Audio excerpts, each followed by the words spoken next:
Welcome back, friend. If you just joined us, my name is Randall Terry, and this is Voice of Resistance. We're talking about the breaking news that John Boehner is retiring from the House of Representatives, and he's giving up his seat as the Speaker of the House. Very, very powerful position in America. You've got the President, the Vice President, and then the Speaker of the House. Should a plane crash occur and the President and the Vice President were both killed, God forbid, the Speaker of the House becomes the President of the United States automatically. So it's a big deal. I want to continue with this theme, and again, if you've got small children in the room, I will be very discreet. But we read before the break a passage from Ezekiel 16 talking about harlotry. Harlotry is spiritual infidelity. All right, that's what God is talking about here. And I'll be very discreet with this joke, but most of us have heard the joke, and you can insert more descriptive words if you want. You've heard this joke, the man and the woman sitting next to each other on the airplane. So they're total strangers, and the man says to the woman, excuse me, would you be involved with a man, being very discreet here, would you be involved with a man for $1 million, if you didn't know him, for $1 million? And she thought, and she said, yes.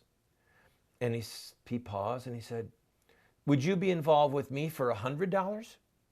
And she was outraged. She said, how dare you? What kind of a woman do you think I am? And he said, well, you already told me what kind of woman you are. We're just negotiating the price. She said, yes, she would do it.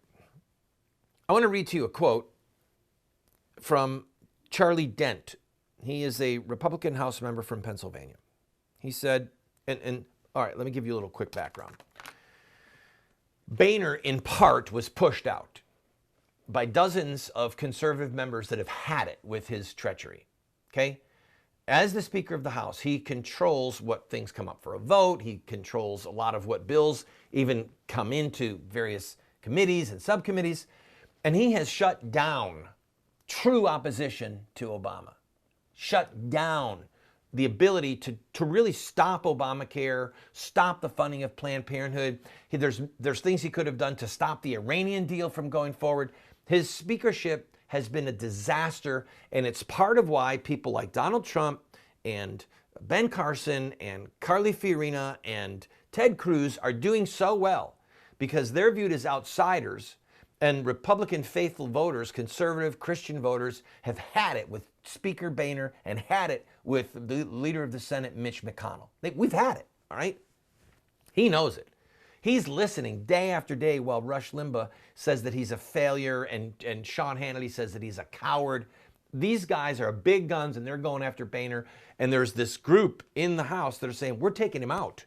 We're going to force a special vote to take him out of the speakership. And he just said, I've had enough. I'm done. So this has the establishment Republicans panicked. I'll read a quote later on from, in fact, let's read it right now. Let's put the John McCain quote up there.